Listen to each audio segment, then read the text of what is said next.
Tangina, sabi ko, sira yung handle grip ko, pre. Sira yung handle grip ko, kailangan ko palitan. Puging ina. Pucha, sabi ko handle grip lang. Ba't binabaklas yung shock ko? Patay tayo dyan. Naku po, pati disc brake, kinakalas. Bakit? Handle grip lang ang usapan eh. Naku po, bakit ka naglabas ng bagong disc brake, kuya? Wag yan ya, mahal yan ya. Naku, ayun na, pinalitan na nga ng shock absorber, par. Handle grip lang ang pinapakalas. Kuya, bakit naman yan? Naku po, ano yung hawak mo? Ano yung hawak mo, Ala, na-check out. Kogipor, Tosgas. What's up mga tol? May tatanong lang ako sa inyo, naranasan nyo na ba ang pumusta sa kaibigan nyo tapos hindi binigay yung pusta? Lokohan na yan, pre. Dito ka sa 1xBet, safe na safe yung pera mo. Anytime na pumusta ka at manalo ka agad, makukuha mo agad yung pera mo instantly, pre. Kagaya ko nung nakaraan, nagbet ako sa Lakers, nanalo. Di nakukuha agad yung pera ko. Paano nga ba gamitin ng 1xBet? Click mo lang yung link na nasa pin comment sa comment section. Tapos i-type mo tong promo code ko. Ayan. At pag nag-cash in ka dyan, pwede ka makakuha ng 6,000 plus bonus, pre. Saan ka pa? Kaya kung ako sa inyo, mag-cash in na kayo through GCash or pwede rin namang ibang mga bank transaction, no? Kailangan sa link ko kayo mag-register para makuha nyo yung bonus na 6,000 plus pesos. Diba? Hindi lang pala kayo sa basketball pwede mag-bet, mga tol, ah. Lahat ng sports halos nandyan na. So ano pang hinihintay nyo? Click nyo na yung link sa comment section at mag-register na. Peace! So, ayan nga guys, napadaan tayo dito sa isang shop dito sa Las Piñas, sa One Stop. Napadaan lang talaga ako, as in guys, promise. Naghahanap lang kasi ako ng handle grip na maayos kasi sira yung handle grip ko, no? So, ayan, napadpad tayo dito. Sa kasamaang palad, ito na nga yung nangyari, par. Ayun na nga guys, handle grip lang ang sinasabi ko eh. Tapos bigla ako nabudol, par. Literal na One Stop kasi dito. Ang dami mong pwedeng bilhin. Pinaghahandaan ko kasi yung ride namin sa Predcon kinabukasan. Kaya hinabol ko na ngayong araw na to. Gusto ko rin kasi magpalit ng brake pads. Kaya ito, nabudol tayo guys. Napalitan lahat ng buong braking system. Ito nga pala, yung pinalit natin guys. Kasi nararamdaman ko humihina yung preno natin. Hindi to basta forma guys, may silbi din talaga to dahil for safety natin mga rider. Bali-mali nga pala yung kulay niyan guys. Naalala ko itim nga pala yan. Tapos dito naman sa baba, ayun o. Simula kasi nung nabili natin to guys, hindi pa napapalitan ng disc brake. Kita na naman may mga kalakalawang na at may tama-tama na yan pa. Talagang sulit na yan at palitin na. So ito nga guys, bala ko rin palang palitan to. Gagawin kong parang silver lang siya. Pero saka na yun dahil magastos. 5,000 ata yun. Isang buong set. At ayun nga, ito dapat ay ipapalit ko, yung Nagamaki. Pero parang naisip ko, mas magandang hawakan to, par. Kaya ito na lang yung sinabi ko. Sabi ko, ito na lang, mas mura pa at mas maayos yung grip niya. Which is, ito naman talaga dapat ang purpose natin na pagpunta dito. Ito lang. Pero naging umiral yung kademonyo ng aking kamay. Gumalaw. Na-check out ko ngayon. B-series na racing boy. Ay na, hold up tayo, guys.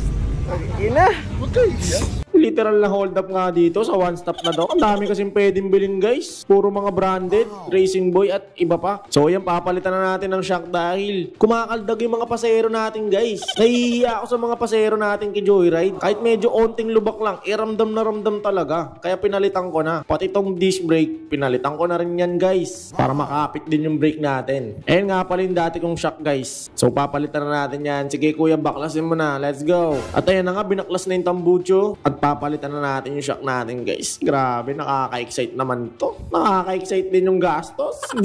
Sige kuya, panggigilan mo na yan, bilisan mo. Maaga pa kami bukas magra-ride sa Predcon. Ayun, sa wakas natanggal din. Sige, kabit mo na yung papalit mo kuya, let's go. Ayan na, binunot na yung isa guys. Ang maganda nga pala dito guys, fully adjustable din to. Tapos yung baso niya, hindi yan design. Talagang functional yan. May silbi yan guys. Kaya ramdam na ramdam mo yung magandang play niya. At ito na nga rin pala, harap likod, pinalitan na natin ng disc brake kasi kita nyo naman may mga tama-tama na siya, no? So medyo hindi na siya safe, pero sabi naman pwede pa raw yan. Kaya lang nandito na tayo sa One Stop eh, so ano pa, edi palitan mo na. Ayan na nga siya guys, hindi siya big disc, parang stock lang din siya, tapos may tatak na racing boy, pero all goods yan par. Talagang ramdam ko rin yung pagbabago ng brake niya. At ayun na nga, sinalpak na yung poging racing boy na V-series. Pogi talaga yan guys, kasi pogi rin yung presyo niya, pero tingin ko sulit naman to mga par. At eto pa nga, ang isang pinalitan natin, yung caliper niya guys. Harap likod din yan. Siyempre, tinerno na rin natin. Racing Boy din nga pala yung tatak niyan. O, diba? Medyo pumupogi na ng onte. Mga neutral colors lang kasi pinipili ko guys. Gusto ko kasi yung motor natin, minimalist lang. Yung akala mo, stock lang siya. Pero pag tinitigan mo mga branded pala yung mga tatak na nakakabit.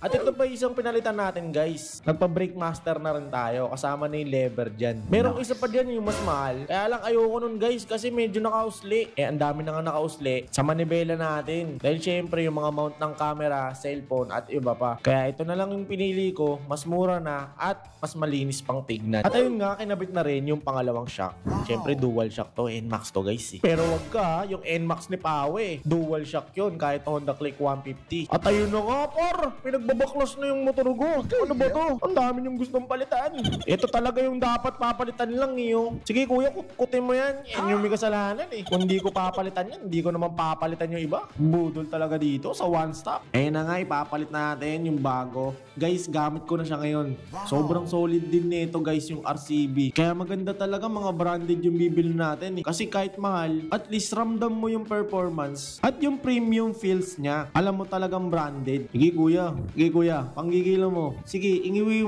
mo.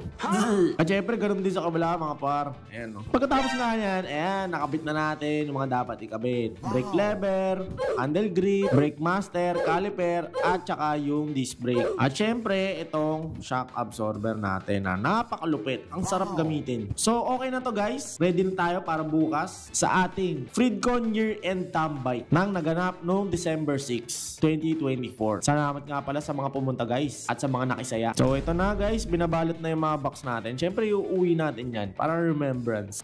So, ito na nga pala yung kapirasong montage.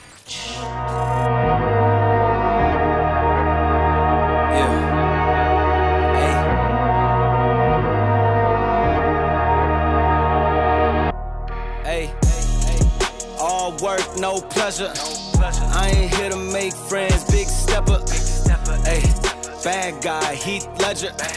Ready for whatever, I'll be front and center. Don't fly too close to the sun, your body chopped up by propellers. Came in arrogant, but left out in a stretcher. The comparison, y'all know y'all couldn't replicate it.